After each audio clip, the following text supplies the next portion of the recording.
Now let's get one thing straight. Astrodactyl wasn't supposed to replace Jetray. The story traces back to Jetray's noticeable absence from the Omniverse, after being a well-used and fan-favorite alien of the UAF era. Derek claims that due to his frequent appearances, he was temporarily shelved for Omniverse. But as the series went on, he never came back. This, combined with claiming Ben 23 doesn't even have Jetray, along with Derek's major influence over the series and his disliking of many of UAF's decisions, led to the belief that Jetray wasn't in Omniverse simply because Derek J. Wyatt disliked him. Derek later refuted this opinion, stating that he doesn't dislike Jetray, but he'd still rather use practically every other alien before bringing him, Fast Track, or Chameleon back into the show. Years later, he would go on to design these unseen aliens as a potential look for them had they been used again. But there was one more factor at play. As Jetray was nowhere to be seen, a new transformation had its debut in the third season, Astrodactyl. Energy whippy deals too!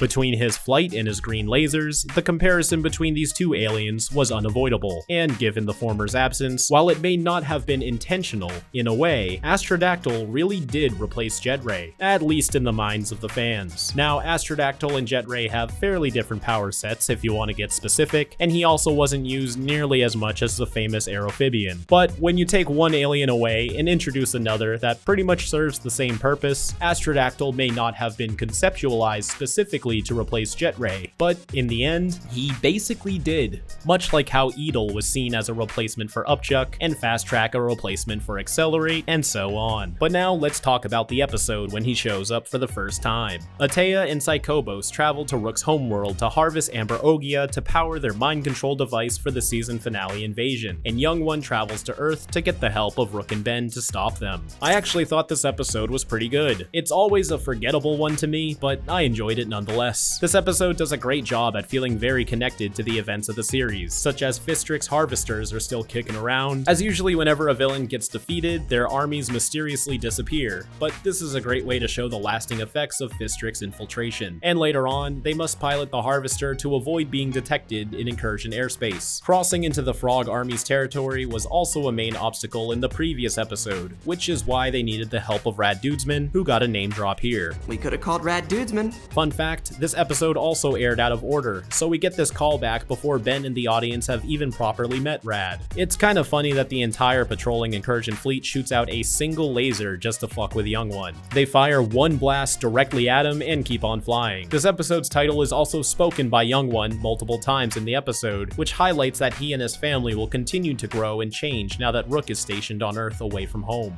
When did you learn to pilot a ship? While you were away. When did you learn to build such advanced devices? While you were away. And the statement gets wrapped up nicely during Rook Daw's farewell speech when the duo must leave once again to fight in the war. You have become a hero while you were away. I like how the mind-controlled characters also spoke with the Doctor's signature stutter. You too, Ben Tennyson. And with only a fraction of the mind-control juice remaining, it sets up the way bad reveal for the finale. It's kind of insane that Ben would just hurl a huge glob of ball weevil goo at all the townspeople. Last time I checked, it was incredibly hard for someone to get unstuck from this goo, so the fact that no one got caught up in the explosion really makes me scratch my head. Sure, he can probably have different kinds of goo, but that's already Stinkfly and Goop's thing, so the idea of an alien having multiple versions of its power secretion is starting to get old. We're introduced to Wat Sen, another one of Max's old friends from his plumber days, and surprisingly voiced by D. Bradley Baker. You'd have been lucky to make it underground like us. I'm so used to his voice that I feel like I can point it out anywhere, but I didn't recognize him as Wat Sen until the credits, so it's nice to know he can still surprise me. A plumber's best course of action is not to get involved. Let it happen around you, not to you. But Watson's line right here is a crazy thing for an officer of the law to say in 2024. I just gotta get that out there. And after briefly meeting Rookshar last season, we get more development for her here, as her frustration with Watson's management sets up her own ambition to become a plumber, which she does successfully later in the series. Young One's modifications to the Harvester also mirrors Rook's mods to the Proto-Tool, revealing they both share an interest in tech. It's sad that Rook's other siblings don't get much of a spotlight as these two, but at least we get some development for Rook's family, as they bring a familiar entertainment along the lines of classic Ben and Gwen when they interact. How do I know you were not still mind control? Do it, brat. Char, you're back! I love this moment where Rook Daw tells Rook Blanco to protect the Earth, continuing his new approval of Rook's plumber work over Ravonnagander tradition. You have accomplished so much off-world. Go back to Earth. Ravana is one small part of a war. Find out what the incursions are really after.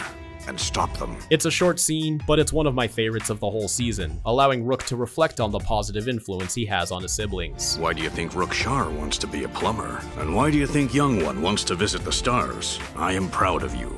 After a brief cameo and special delivery, Dr. Psychobos officially returns, now working for Atea after Malware's defeat. Atea broke Dr. Psychobos out of prison to help her develop the formula. Bring me all the amber ogia you can. I like to imagine the reason he was at the auction beforehand was to see if there was an easier way to get the power source rather than mining it, but this is me just trying to justify one of the many confusing cameos from this scene. But Psychobos isn't like a typical subservient henchman, as even though he's employed by Atea, he doesn't take her insults or abuse lightly, and won't hesitate to stand up for himself. I have that big brain served up to me with drawn butter. Watch your frog tongue, Your Highness. Do your job. Provided you do your job. Much like when he was working with Kyber and Malware in the first 2 seasons. He even tried betraying her at one point, which is a bold move that Atea just laughs off. Eric Bauza also does a fantastic performance as the possessed version of Rook Da. Incursions?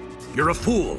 The incursions don't have a thing to do with our little planet. The artwork and animation in this episode is pretty nice and does a great job at showing off Ben's new abilities as Astrodactyl, though it's still not entirely clear how they work. Terraspin has these weird spots on him for this scene, I'm not sure what that's about, but as we've seen Ravana before, and there's not much else to surprise or entice you, this episode's visuals aren't as strong as some of the others. While You Were Away develops Rook's family more to set up Young One and Rook Shar's character arcs, and also paves the way for the Frogs of War season finale, which wraps up the periodic incursion invasions this season. And while I've labeled most of the previous stories as supporters rather than mandatory viewings, if you had to watch at least one of the episodes to give the incursion arc more ground, this one should take priority. This story is enjoyable and gets you properly pumped for the season finale, and includes a neat introduction for another new alien. The episodes that make up the Frogs of War arc may not be as tightly connected as the Malware arc, but it still manages to keep you reasonably interested, and after this one, I'm excited to break down the upcoming season finale.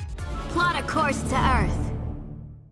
Hey folks, just want to take a few seconds for you to stay in the loop. Tired of waiting so long for our videos? Well, you can help speed up the process. You can join either our Patreon or YouTube membership down below to help us make more Ben 10 breakdowns, episodes of And Beyond, and 5 Whale the Motion Comic, along with everything else we got cooking. Rewards include shoutouts, special channels and badges, exclusive live streams, my making of video diary series, a secret Minecraft server, access to our project files, and more. You can also come hang out with me over on Twitch, where I draw commissions and interact with the community. And if you're enjoying this video, please leave a like and help us feed the unyielding, relentless bloodlust known as the YouTube algorithm.